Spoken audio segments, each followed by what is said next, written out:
Bismillah. Bismillahirrahmanirrahim. Assalamualaikum warahmatullahi wabarakatuh. Alhamdulillahi rabbil alamin wa bihi nasta'inu ala umuri dunya waddin.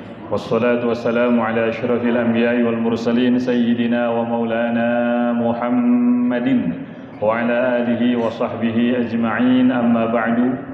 Hadratal Mukarramin, para kiai, para sayyid, para hujjaj, para kesepuhan Jamaah Masjid Agung Al-Mujahidin rahimakumullah, wabil khusus ketua DKM beserta seluruh jajarannya. Alhamdulillah, malam ini Allah Subhanahu wa taala masih memberikan nikmatnya kepada kita, nikmat iman, Islam, sehat walafiat, kemampuan dan kemauan sehingga kita bisa salat Isya berjamaah. Kita lanjutkan dengan salat tarawih dan insyaallah ditutup nanti dengan salat witir. Semoga semua ibadah Ramadan kita diterima Allah Subhanahu wa taala. Amin ya rabbal alamin. Salat salam semoga selalu tercurahkan kepada baginda kita Sayyiduna Muhammad sallallahu alaihi wasallam. Bapak Ibu yang dirahmati Allah, syukur kita kepada Allah karena tahun ini masih dipertemukan dengan Ramadan. Semoga dengan diizinkannya kita bertemu dengan Ramadan ini menjadi tanda bahwa Allah ingin mengampuni dosa kita. Amin ya rabbal alamin. Karena Rasulullah sallallahu alaihi wasallam dalam hadisnya bersabda, as-salawatul khamsu wa Ramadan wal jumu'atu ila al-jumu'ah wa Ramadan ila Ramadan mukaffiratul lima bainahunna. Salat 5 waktu yang kita lakukan dalam satu hari satu malam, lalu kemudian salat Jumat ke Jumat yang akan datang, dan Ramadan ke Ramadan yang akan datang, mukaffiratul lima bainahunna.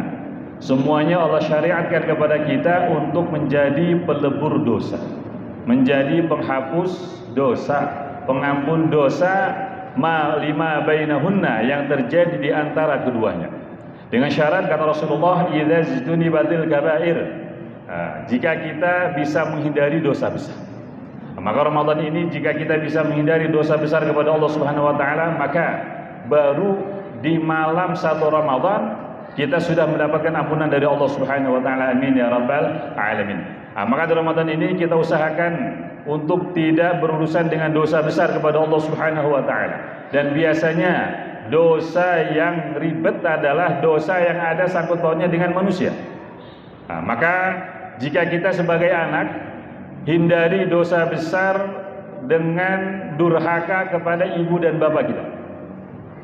Karena apapun yang kita lakukan dari kesolehan kepada Allah Subhanahu wa taala tidak akan pernah mengundang atau mendapat ridha Allah jika kita masih durhaka kepada ibu dan bapak kita. Karena sebagaimana dalam satu hadis diriwayatkan oleh Imam Tirmidzi dengan hadis hasannya, Rasulullah bersabda, ridallah fi ridal walidain, sukhtullah fi sukhtil walidain. Ridhonya Allah itu ada di ridha ibu dan bapak kita pun sama, murkanya Allah ada di murka ibu dan bapak kita. Ini menjadi isyarat bahwa terkadang kesolehan personal kita kepada Allah Subhanahu wa taala itu harus disempurnakan, atau syarat sahnya adalah harus didukung dengan kesolehan sosial kita kepada sesama manusia. Ini contohnya. Kesalahan kita kepada Allah tidak akan diterima oleh Allah Subhanahu wa taala jika naudzubillah anak itu masih durhaka kepada ibu dan bapaknya. Karena ketika dia durhaka, ibunya enggak akan ridha, bapaknya tidak akan ridha, dan jika mereka tidak ridha, Allah pun tidak akan pernah ridha. Maka dalam satu hadisnya Rasulullah SAW bersabda sebagaimana diriwayatkan dari sahabat Abdullah bin Salam. Beliau ini seorang Yahudi yang akhirnya masuk Islam setelah melihat wajah Rasulullah sallallahu alaihi wasallam. Rasulullah bersabda, ayyuhan nas, absus salam. Ini kata Abdullah bin Salam, ketika aku melihat Rasulullah pertama kali masuk kota Madinah dalam peristiwa hijrah, yang pertama kali aku dengar adalah ucapan Rasulullah sallallahu alaihi wasallam, ayyuhan nas, wahai manusia, absus salam, tebarkanlah salam. Nanti di akhir hadis ini kata Rasulullah, tadkhulul jannata bisalam. Jika 4 amalan ini bisa kalian lakukan, yang mana 3 diantaranya adalah hablum minan nas, kesolehan kita dengan sesama hamba Allah, kepedulian kita dengan sesama umat Nabi Muhammad sallallahu alaihi wasallam. Baru 1 dari 4 itu kesolehan kita kepada Allah Subhanahu wa taala. Berarti kalau kita perhatikan hadis ini, 3 dari 4 kunci masuk surga tanpa hisab. Karena kata Rasulullah, tadkhulul jannata bisalam. Kalian akan masuk surga dengan selamat, tidak dihisab, tidak ada siksa terlebih dahulu. Yang pertama kata Rasulullah, absus salam, tebarkanlah salam. Baik salam dengan ucapan atau dengan tindakan kita sehari-hari, perilaku kita sehari-hari dengan sesama hamba Allah, dengan sesama umat Nabi Muhammad sallallahu alaihi wasallam. Tetangga kita tidak merasa terganggu, merasa tenang, nyaman, tentram. Itu hakikat dari salam. Karena salam adalah kedamaian, sehingga Islam adalah agama yang membawa kedamaian. Sehingga kata Rasulullah, al-muslimu man salimal muslimuna min lisanihi wa yadihi. Seorang muslim itu baru dikatakan muslim jika muslim yang lainnya merasa nyaman, salimah, merasa aman, merasa tentram dari kejahilan mulut dan tangannya. Tidak khawatir dibicarakan keburukannya, tidak khawatir disebarkan rahasianya, dan tidak khawatir mendapatkan kejahilan, kejahatan dari tangannya. Ketika orang lain merasa aman, damai, tentram dari lisan dan tangan kita, ketika itu kita menjadi muslim yang sempurna. Maka kata Rasulullah yang pertama, absus salam, tebarkan salam.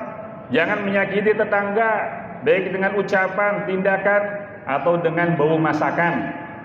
Ya Pak, jangan selalu hanya mengirim bau masakan kita ke tetangga, nggak pernah datang masakannya ke mereka. Ya, tiap hari hanya ngirim bau rendang, bau semur, apalagi Pak, nggak pernah datang tuh makanannya. Maka kata Rasulullah SAW dalam satu hadisnya, ini Rasulullah luar biasa, pemimpin yang sangat perhatian kepada umatnya, sampai masalah masakan pun beliau atur. Ya, sehingga kata beliau apa? Idza tabakhta maraqatan fa'akthir ma'aha. Jadi kalau kamu masak masakan yang ada kuahnya, maraq, ya, maraq itu masakan yang ada kuahnya. Nah, kalau kita mungkin sayur asem segala macam ya. Iya, ibu-ibu nih. Ya, fa'akthir ma'aha kata Rasulullah. Kalau emang nggak bisa banyak beli dagingnya, banyakin airnya. Banyakin kuahnya. Wa ta'ahad jiranaka, dan perhatikan tetanggamu. Mungkin ada di antara mereka yang punya nasi tapi nggak punya lauk, Pak. Ya, nggak bisa makan. Mereka dikasih kuahnya seneng dah. Lalu kita juga seneng Pak apa kuah, ya kan? Nah, coba kalau ke Padang, pemasakan Padang Pak, rumah Padang, ya, mesen makan pakai telur dadar ya. Tapi minta apa? Minta bumbu rendangnya, minta bumbu apa lagi? Ya kuahnya doang. Ya, lauknya cuma telur dadar aja. Sisanya apa? Kuahnya. Lah iya, kita ini seneng kuah. Ya makanya kata Rasulullah, kalau emang nggak bisa ngasih isinya, ya minimal kuahnya.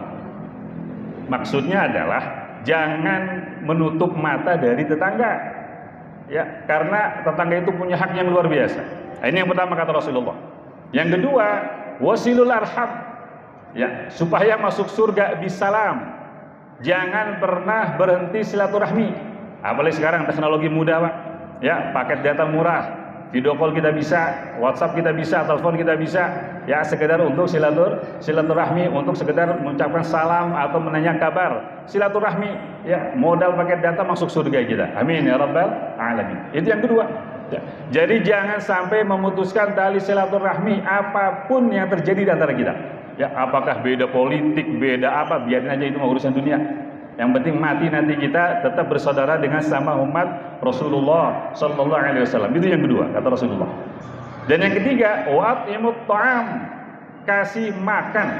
Nah ini mendukung kebiasaan kita orang Indonesia ya Pak. Nah, kita seneng di mana-mana pasti ada makan tuh, ya. Arisan makan, buka bersama, makan dan yang lainnya ya. Iya. Makanya ketika saya masih kuliah di Yaman tuh, kadang ada dosen kita atau masyayikh kita yang safari dakwah ke Indonesia, minimal 2 komentar mereka tentang Indonesia. Yang pertama, Masya Allah biladukum jannatullahi fil ardh. Ini pujian atau komentar para masyayikh kita ketika pulang dari Indonesia. Indonesia itu Masya Allah katanya, surganya Allah di bumi. Ya, begitu indahnya Indonesia. Mungkin beliau nggak tahu utang kita Pak, biarin aja, dengan nggak tahu dah.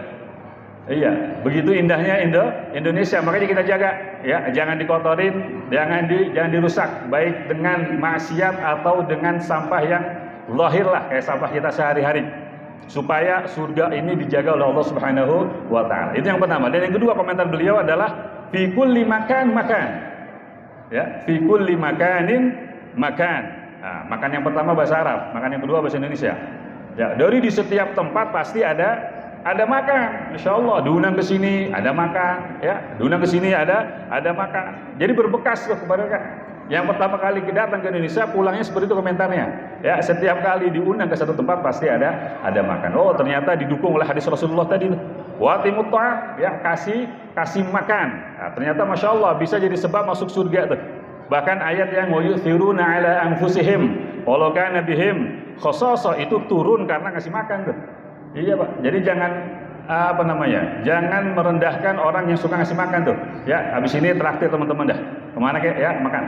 Nah, dan yang keempat kata Rasulullah, wasallu bil lail wan nasu niyam. Wasallu bil laili wan nasu niyam. Salat pada malam hari ketika manusia tidur. Nah, kenapa? Karena ketika manusia tidur kita ibadah lebih menjamin keikhlasan kita kepada Allah Subhanahu wa taala. Nah, kalau 4 ini bisa dilakukan, 3 di antaranya hablum minan nas. Hidup damai dengan sama hamba Allah, ya, saling menegur, saling menyapa, silaturahmi, saling mengasih makan, dan yang terakhir hablum minallah. Yang keempat, yang hablum minallah hanya satu, salat pada malam hari ketika manusia tidur. Jika ini bisa dilakukan, tadkhulul jannata bisalam. Kalian akan masuk surga dengan selamat.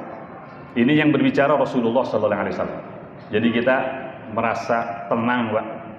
Tentram dan yakin, ya, karena yang menjanjikan Rasulullah sallallahu alaihi wasallam, wa ma yantiqu 'anil hawa in huwa illa wahyun yuha, ya. Rasulullah itu ketika menjanjikan sesuatu bukan karena ada kepentingan, beda sama kita. Bentar lagi nih 2024 banyak yang janji nanti. Nah, tapi banyak kepentingan. Kalau Rasulullah enggak, in huwa illa wahyu yuha. Apa yang diucapkan Rasulullah SAW itu berdasarkan wahyu yang diwahyukan dari Allah Subhanahu wa taala. Sehingga apapun yang bersumber dari beliau kita yakini, sehingga semoga Ramadan ini bisa menjadi momen untuk memperbaiki kesolehan kita kepada sesama hamba Allah, kepada sama umat Rasulullah SAW, lalu kemudian disempurnakan dengan kesolehan kita kepada Allah Subhanahu wa taala. Insyaallah selesai Ramadan kita mendapatkan ampunan dari Allah Subhanahu wa taala. Amin ya rabbal alamin. Dan akhirnya ditempatkan di surga bersama Rasulullah sallallahu alaihi wasallam. Amin ya rabbal alamin. Wal afu minkum. Tsumma assalamu alaikum warahmatullahi wabarakatuh.